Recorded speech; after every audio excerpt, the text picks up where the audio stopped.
Hey, what's going on YouTube? Alabama Reloader here.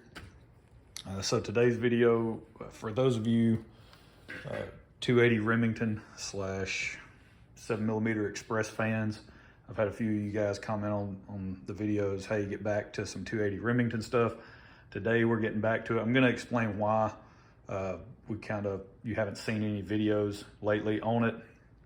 And we're gonna start off with pretty much back when I posted a couple of videos about this. I had decided to go with, this is for my dad's rifle, by the way. It's a New England Firearms Handi Rifle. So another one of those single shot rifles that generally speaking, you have to work at finding some pretty good accuracy. Now, I had already worked up a decent load, and I showed that in a previous video. The results of that load on target is pretty good 3-shot group for what kind of the expectations are in terms of accuracy for this type of rifle, and it performed really well.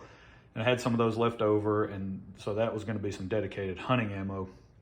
But I wanted to use a different powder that I didn't use previously, because I know I haven't used this powder before because I've never owned any. This is the first time I've ever had IMR 4955. And so I wanted to find another good load for that rifle, another good hunting load, and I was using the Spear 145 grain boat tail Spitzer. That's the bullet that I chose for this load. Hodgdon actually has load data for this exact combination, and even the brass that we're using, by the way. This is Remington. Okay, focus. Yep, Remington 280 brass. This stuff, this was all core lock stuff that we shot, factory ammo that we burned through so we could get the brass. And so it's all once fired Remington stuff, and that's what Hodgdon uses. They use Remington brass, Remington large rifle primers, the 9.5s. I have some of those, but for this particular project, we're using the S&B large rifle primers, so not the exact primer that Hodgdon uses, but should do a good job. And then this powder combination, they have their load data. I'll show you guys here. Their minimum is 55 grains, that's their starting charge, and their max is 58.5. So when I originally did this, I started at the minimum and decided to work my way up to 57.7. So we weren't even, we weren't really close to that published max. The problem is, and there's the overall length and the cartridge-based ogive numbers. The issue that I ran into was, man, I hit pressure really, really fast with the starting charge. I've already, I experienced pressure right off the bat. Oh, and by the way, this 2865, I think Hodgdon had in that 58.5 grain load, they were showing velocity of like 2860. So we were already at the max expected velocity with the minimum charge. So that kind of threw me for a loop when I was at the range. I shot the first round, it registered 2810, and I was like, holy smokes, there's no way it should be that fast. Maybe it was an issue with the chronograph. It's a magneto speed sporter, so I was, had pretty high confidence in the chronograph. Now I shot the second round, and I could not get the brass out of the rifle. It's one of those, you break open the rifle, single action, couldn't get it out of the rifle. So we'll take a look at the brass. This was that first shot. Already started to flatten the primer on that first round, and so went ahead, fired the second one just to make sure, maybe it was just an odd, one-off type situation, but it wasn't. The primer didn't get as flat as the first one, but what had happened was, you can see it, where it started to flow back into the firing pin. I mean, it cratered this thing big time. And I mean, you hear my fingernail catching on it. And that is what got hung up whenever I was trying to open the rifle and get the brass out. And it took me a minute to actually get it out, just because it didn't want to open, because it was hung up on that primer where it had started to flow back into the firing pin. So definitely hit some major pressure right off the bat with the minimum charge, starting at 55 grains. So I need to pull the rest of this stuff because this goes all the way up to 57.7. So we're not going to fool with that. but I need to pull all this. But in the meantime, what I did, I decided to come back, circle back, get going again on the 280 Remington. And I just started lower this time. So I started at 52 grains, and it's really good case fill. I say really good. I mean, it's down. You're not gonna be able to see it. Nope. Not gonna be able to see it. Need a flashlight, don't have one, not gonna get one. So, but the case fill, I mean, you're talking, it's up here around the shoulder, you know, and that's 54.7 is what we went up to on the max here, or that I'm gonna work up to on this particular test round of testing. I went up to 54.7, and you're talking, you know, up to the shoulder as far as the case fill. So really good case fill. You don't hear any powder movement in this original one, the 57.7. So I don't know what the deal is. I don't know if it's just because of the nature of the single shot. Maybe it builds pressure. It's the only theory I have, is that maybe it builds pressure differently, obviously, than a bolt action rifle. There's not as many places for that gas to escape. Maybe that has an effect on the pressure. I have no clue. Really don't care to explore that topic any further than that. I just want to say, hey, this was my experience. This is what I dealt with IMR 4955. I think it's going to be a really good powder. It is temp stable. It's one of their Enduron powders, so it's going to be a great choice as far as hunting applications go. So whether it's, you know, warm outside or freezing cold, we should have pretty good temp stability across the temperature range. So really good there. Velocity stability across the temperature range. So that was why I wanted to go with that powder. And so, yeah, we'll just kind of see how it plays out. Again, I started back, I just dropped it down to 52, and we're going to work our way up to 54.7. Now, the other part of this video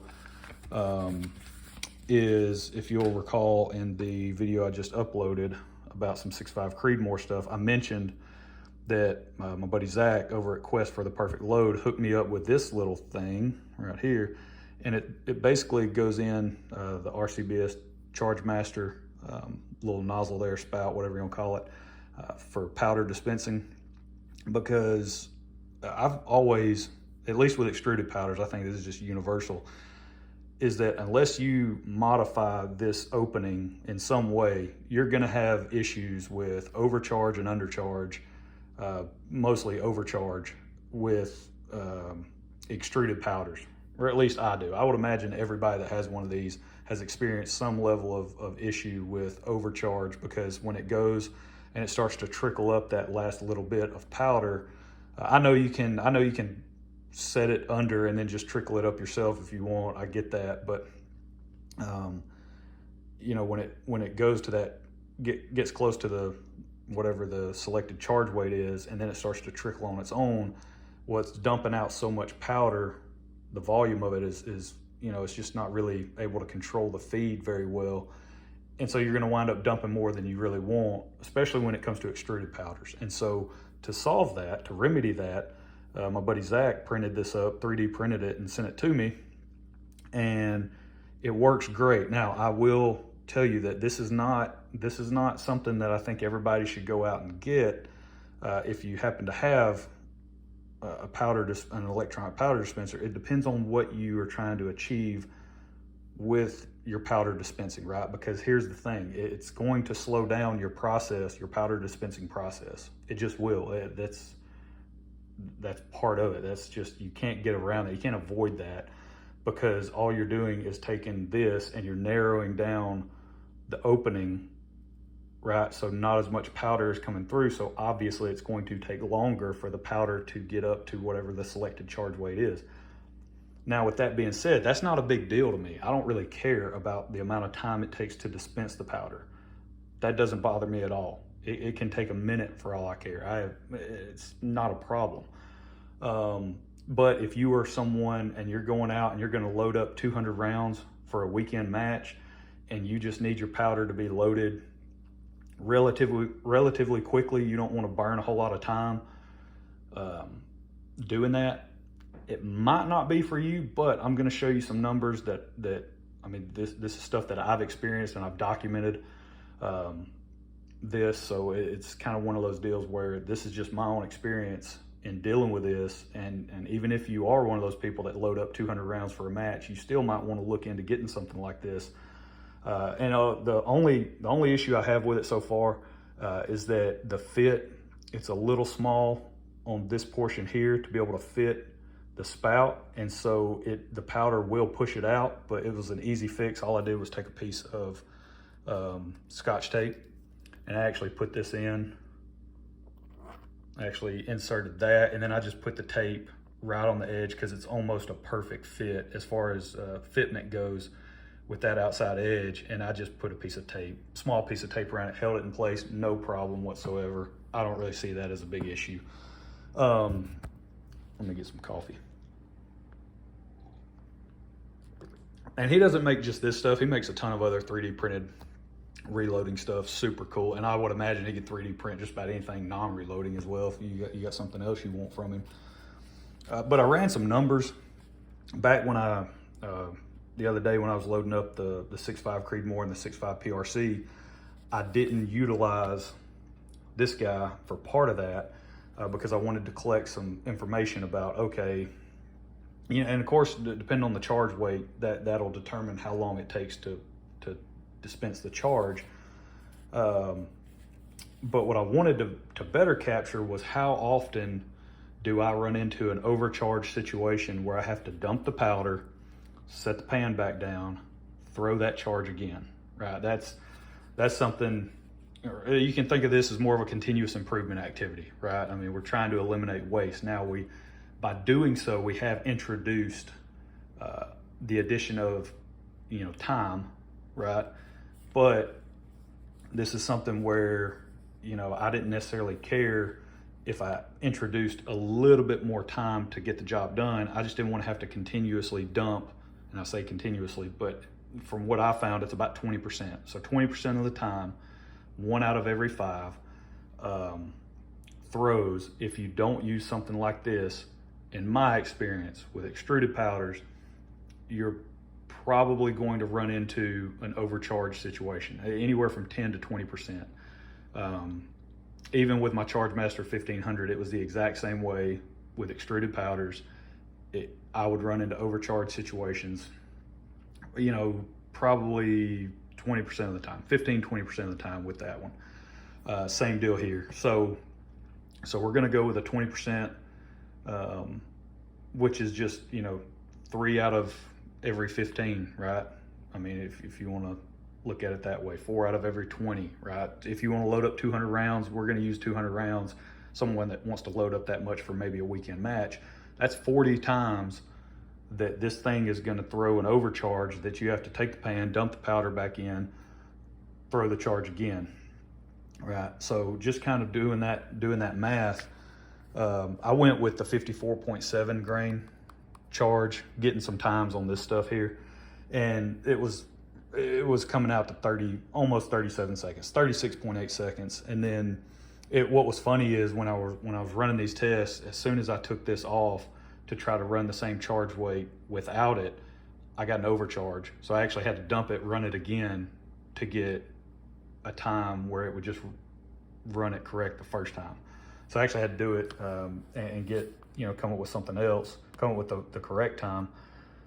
So pretty much what I did was I just took 28 seconds as that's how much it was because it ran over on that first one. And then I just took 28 seconds is what it would be.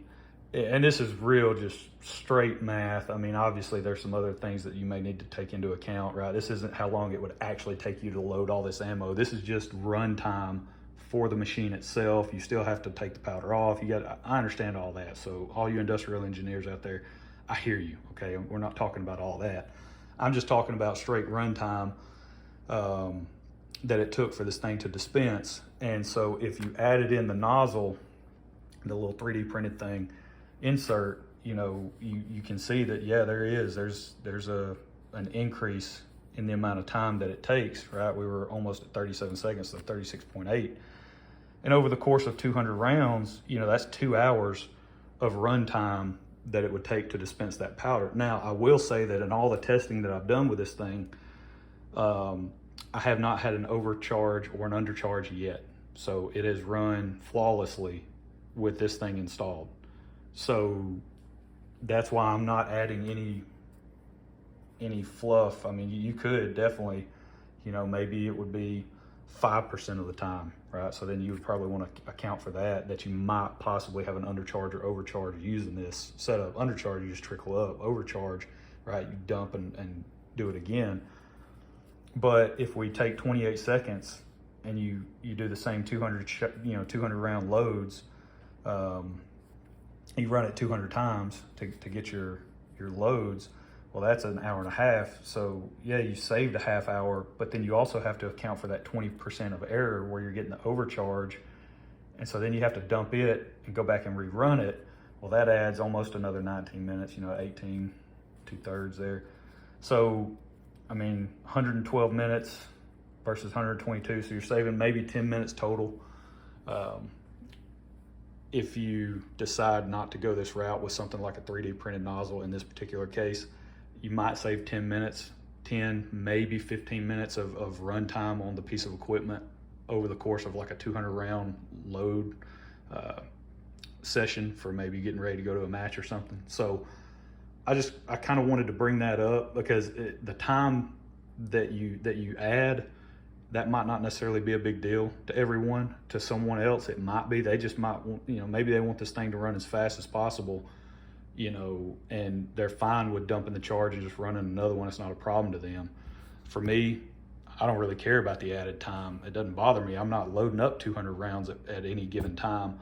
It's a lot of 10 round velocity test or pressure test, type setups. And then maybe I'll go and load 15, 20 rounds of different charge weights, maybe some 3-shot groups or some 5-shot groups of different charge weights. So it's, for me, the added time isn't really that big of a deal. But for you, it might be. So those are just kind of the pros and cons of something like this if you go this route. For me, I think it's a great addition, and I really appreciate him sending that out to me. Again, it's Zach over at the Quest for Perfect Load page, channel on YouTube or Instagram. You can go check him out. He's got a lot of good content, so he can definitely hook you up with any of this stuff if you want it. But it's a great addition. I'm going to keep running it this way. It's,